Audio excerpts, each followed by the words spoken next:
Ladies and gentlemen, what happens when we stop having sex and masturbation? Most expect boredom, frustration, or even a kind of death of desire. But the truth is far stranger and far more profound. Something unexpected occurs. The very energy that once surged outward begins to turn inward. The impulses don't vanish. They transmute. What we call sexual energy is actually something deeper, a raw psychic force. When untapped sexually, it seeks new expression, in art, in ideas, in devotion, in confrontation with self. But make no mistake, this process isn't painless. The moment you shut that door, 1,000 others begin to creak open. Old fantasies, forgotten wounds, and buried emotions rise up. The unconscious stirs. You might feel restless, anxious, or strangely alive, as if something inside you has been shaken awake, You begin to dream more. And not just random dreams, symbols, images, archetypes, of a serpent, a goddess, a mountain. These are not mere dreams. They are communications from a deeper realm of the self. And here lies the paradox.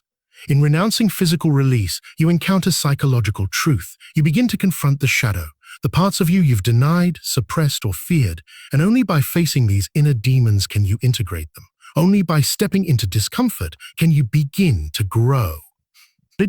But why go through this storm? Because beyond it lies something priceless, the path to becoming whole. Those who dare to abstain, even for a time, often report something extraordinary. Clarity, purpose, strength, a kind of rootedness in who they are, not who they were told to be. You won't believe what happens because it defies common logic, but your unconscious already knows. When one ceases sexual activity, whether it be intercourse, masturbation, or even the indulgence in erotic thought, a strange phenomenon begins to unfold, one that is neither commonly discussed nor easily understood. We are not simply halting a physical behavior. What we are doing is redirecting a deep and primal current of energy, psychic energy, that no longer has its habitual outlet. This energy does not disappear. It is not destroyed. It is instead transformed. In most people, sexual expression is the dominant form through which this energy is released. It serves as a valve, maintaining balance between the inner and outer world. But when that valve is closed, energy builds. Initially, this might be experienced as frustration, restlessness, or a vague internal tension. But over time, something curious begins to occur. That same energy starts to move in new directions. Some begin to create, not just in the artistic sense, but in all manners of life. The energy that once compelled one toward physical union or fantasy now seeks symbolic union, artistic birth, intellectual expansion. It finds expression in writing, music, philosophy, architecture, or visionary thinking. Even mundane tasks take on new depth, as if the person is now more fully alive in them. This redirection is not a simple behavioral shift. It is an alchemical process. What was once base, instinctual, and animal is being sublimated, not repressed but transmuted, into something more refined and interior. The ancient traditions understood this. They taught that the libido, when not poured into the body, could ascend through the psyche, illuminating higher faculties of perception, intuition, and creativity. For many, this transformation brings a sense of clarity they've never known. They begin to perceive more sharply, feel more deeply, and think more expansively. The mind, no longer fogged by a constant oscillation between desire and gratification, grows still, and in that stillness, something ancient awakens. Ideas begin to connect in unexpected ways. Dreams become more vivid. One begins to sense that life has layers, inner dimensions that had gone unnoticed in the noise of pursuit. This is not a denial of the sexual instinct, but a repurposing of it. What matters here is not moralism, but energy. Every act of restraint becomes a question. Where else can this energy go? And as it is freed from the gravitational pull of gratification, it begins to rise. It rises into the imagination. It rises into the moral will. It rises into the longing for meaning. There is a distinct psychological shift that occurs when one is no longer governed by this instinct. You begin to reclaim parts of yourself that had been hijacked by compulsion. That compulsion may have been subtle, a casual habit, a daily routine, a mental fixation. But in breaking it, a kind of ownership returns. The individual feels, often for the first time in years, that they are not merely reacting to impulses, but choosing their path consciously. This is where the word or libido regains its full meaning, not as mere sexual drive, but as the vital force of life itself. Without constant leakage, this force gathers, concentrates, and eventually begins to transform the person from within. Like a river redirected, it cuts new pathways through the soul. When an individual deliberately chooses to abstain from sex and masturbation, they may expect a sense of quiet or simplicity to follow. But more often, what arises is not peace, but disturbance. A deep and subtle chaos begins to unfold within the psyche not as a punishment, but as a consequence of uncovering what had long been kept beneath the surface. The sexual instinct, when active, often functions as a mechanism of escape, a mask over the unconscious, semi-unconscious. It acts as both an outlet and a distraction. Remove that outlet and what remains is the unfiltered self, raw, restless, and unresolved. This is the territory of the shadow, a term that refers to all the aspects of the psyche that the conscious self does not identify with. It includes everything we have disowned, repressed, denied, or cast into darkness. Most of us build our identities by embracing what is socially acceptable and rejecting what is not. Over time, these rejected pieces don't disappear, they simply sink deeper into the unconscious. And one of the most effective ways to keep them buried is through repetition of distraction. And nothing distracts quite like sexual gratification. When abstinence is practiced, these hidden contents begin to rise. Fantasies become more vivid, not because we are becoming more depraved, but because the mind is revealing what it has never been allowed to say openly. Shame, guilt, loneliness, rage and longing. All of these may surface with surprising force. In the absence of regular release, we are forced to feel. And those feelings are rarely comfortable. They unsettle us precisely because they are unfamiliar and unintegrated. The person may experience strange emotional surges, sudden anger, unexpected sadness, or irrational fear. One might wonder, where is this coming from? But the answer lies within the psyche itself. These emotions were always there, lying dormant, sedated by routine indulgence. Now, with abstinence, the tranquilizer is gone. The shadow no longer whispers from a distant corner. It begins to speak clearly, even loudly. And it does not speak in logic. It speaks in symbol, dream, image, and impulse. This confrontation is often misinterpreted. One might think they are regressing, falling apart, or going crazy. But in truth, the exact opposite is occurring. A long-deferred reckoning is finally underway. What was once hidden is now being made visible. The ego, the part of us that clings to identity and order, resists this chaos. It resists the idea that within us live drives, images and desires we would rather not admit. But this resistance only prolongs suffering. The chaos must be faced, not denied. It is here that we begin to recognize the complexity of human nature. We are not only composed of what we show the world. We are also the sum of what we hide from it. Sexual abstinence, in its deeper function, acts as a spiritual and psychological accelerator. It forces us into this confrontation by removing the most familiar veil. And once that veil is lifted, we are left with the mirror of the unconscious, a mirror that does not flatter.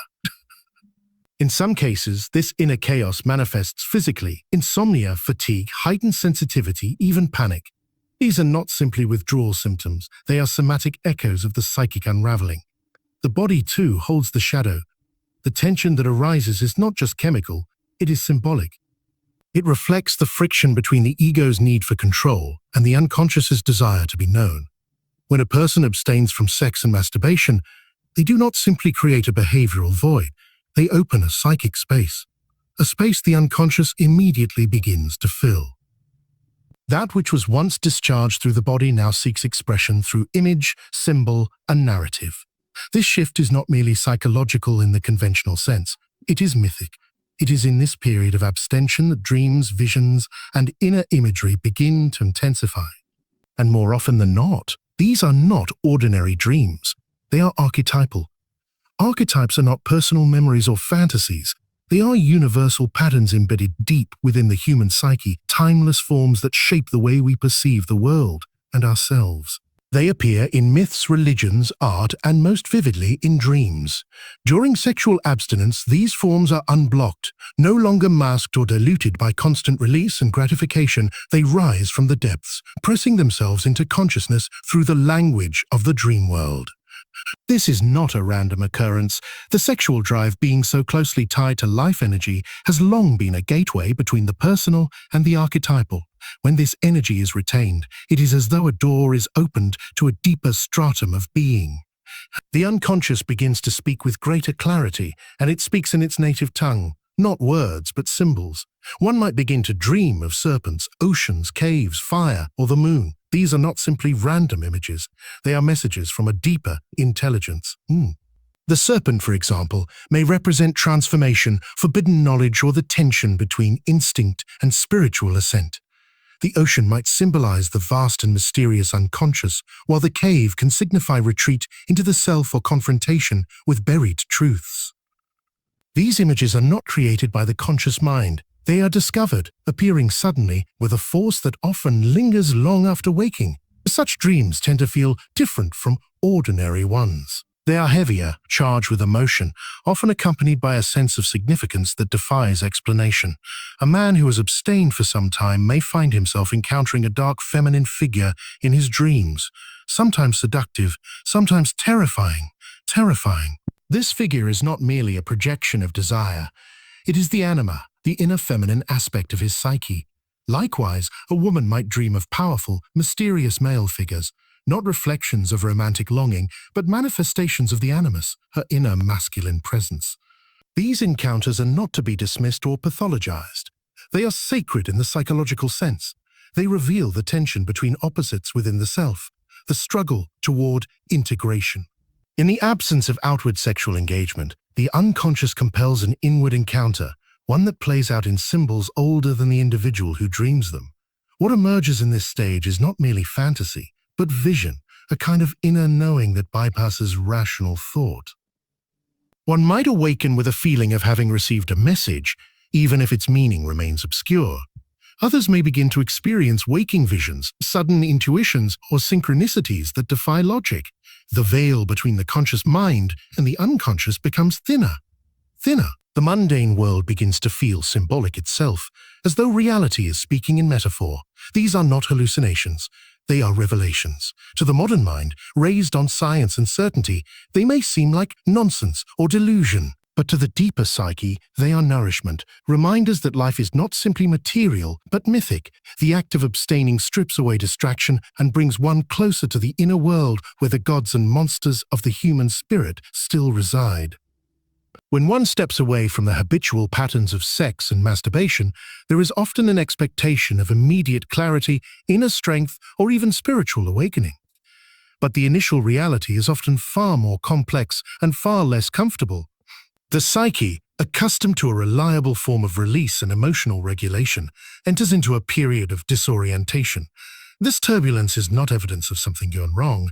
It is evidence that something has been disturbed at the foundation. What had once been buried or numbed is now making its presence felt, raw and unmediated. For many, the early stages of abstinence are marked by irritability, confusion, or emotional volatility. The mood swings can be sharp and unexpected. A person may feel euphoric one day, then hopeless the next. Anxiety may surface without cause. Despair may seem to descend out of nowhere. These reactions are not side effects in the biological sense alone. They are symbolic indicators of internal reorganization. The unconscious is no longer being soothed or distracted. It begins to assert itself more boldly. What is being destabilized is not merely chemical balance but psychic equilibrium. The psyche, like any ecosystem, resists sudden change. Remove a central behavior, particularly one as emotionally and biologically loaded as sexual expression, and the structure of the inner world begins to quake. Many people don't realize how central sex has become, not only to their identity, but to their coping mechanisms. It provides comfort, escape, affirmation, a sense of control, and a rhythm of familiarity. Without it, the ego loses one of its strongest tools of regulation. This void produces friction. Repressed emotions that had long been managed through sensual distraction now rise to the surface. Guilt, self-loathing, feelings of inadequacy, or deep loneliness may begin to swell. These are not new emotions. They are old, long concealed behind the veil of pleasure and indulgence. In this sense, abstinence is like a detox, not just of the body, but of the psyche. The inner toxins begin to circulate before they can be released. The individual is confronted with emotional material that has not been metabolized, perhaps for years. Sleep patterns may become erratic. Appetite may shift. There may be a strange tension in the body, not merely sexual, but energetic, a feeling of being charged without a clear outlet. The nervous system, long attuned to routine stimulation and release, begins to rewire itself. The body is trying to find a new rhythm, but it has not yet succeeded. This liminal state, where the old pattern has been broken but no new structure has taken its place, is inherently unstable.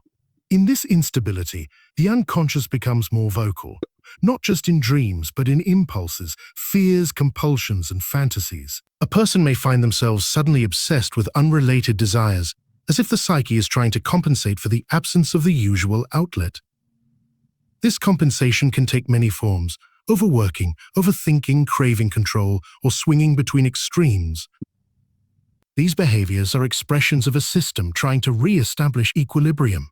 The mind, when cut off from immediate gratification, begins to feel its own weight. Thought patterns that once passed unnoticed are now magnified. Obsessions may arise, not because the individual is broken, but because the psyche is attempting to process what it can no longer push away. This period may bring about a kind of existential disorientation, a questioning of meaning, identity, and purpose.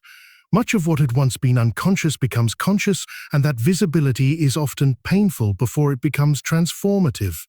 There is also a social turbulence that accompanies this psychological shift.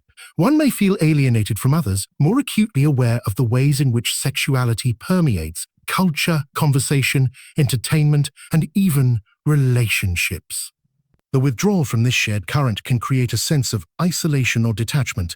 A person may find themselves withdrawing further, not out of shame, but because the noise of external stimulation now feels overwhelming.